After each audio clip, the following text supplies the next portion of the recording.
government spending in Alabama has gone up more on a percentage basis than it has in California or New York. I mean, we're not getting what people are voting for. State spending has gone up since 2019 by 35%.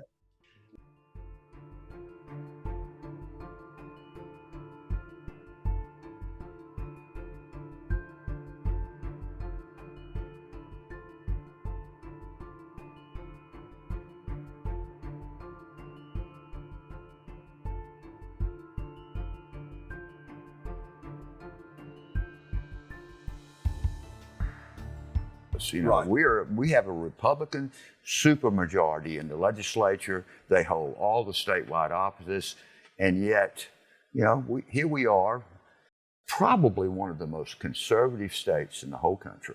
Okay, both socially and economically. Right.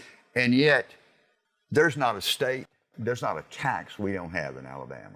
You know, there's not a tax they have got their hand in the pocket of the people of Alabama.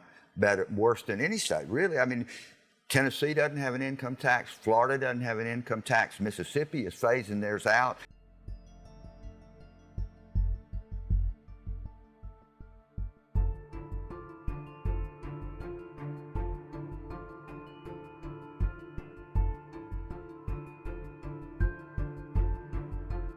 What would you like to do to help ease this burden on some of the lower income people? Well, again, the income tax, the direct taxes, in my judgment, do the most harm. Now, a lot of the talk in Alabama is about getting rid of the tax on food and groceries, the sales tax on food and groceries. I'm all for that. It should never have been there in the first place. But my concern there is, you know, people think that that 4% would go back in the pockets of the people who are buying the food and groceries. And I will tell you that, you know, 3 out of those 4 cents is going to go back into the pockets of the grocers, because that's a highly elastic market.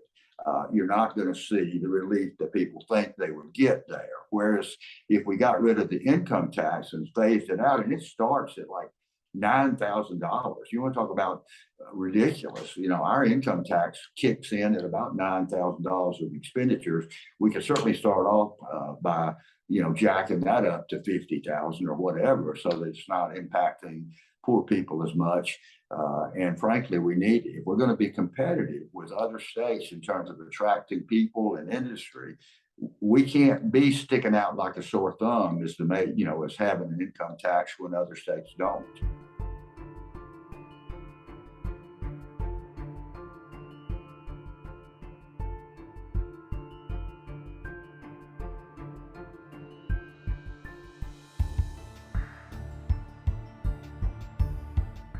Our educational system is essentially a disaster. When the Republicans went into supermajority status in Alabama, we were right in the middle in terms of educational competence in Alabama. We're now close to dead last. And despite the fact that spending's gone up dramatically.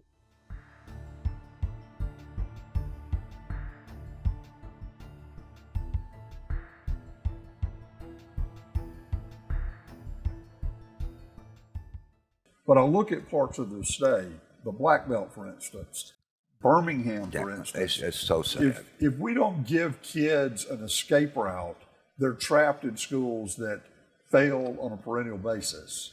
You just can't do that to your future. Scott, in 1992, I ran for mayor. With just 2 weeks left, I jumped in the race. I was so disgusted. I got in that race. But I put out a position paper on what we need to do in Birmingham City schools. And guess what it said? School choice. Attach the money to the students and let the parents fund the student, not the system.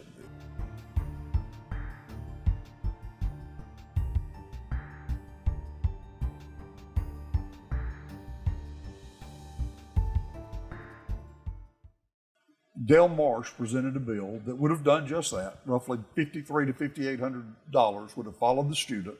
Parents could use it for homeschooling, charter school, Christian school, private school, whatever they chose. But they could take that money with them, which covers, by the way, we went and looked. That covers private school tuition in the vast majority of private schools in the state of Alabama. So it would have been enough to do that. The Republicans sent it to a committee, and it never saw the day of light again. The light of day. The light of day. So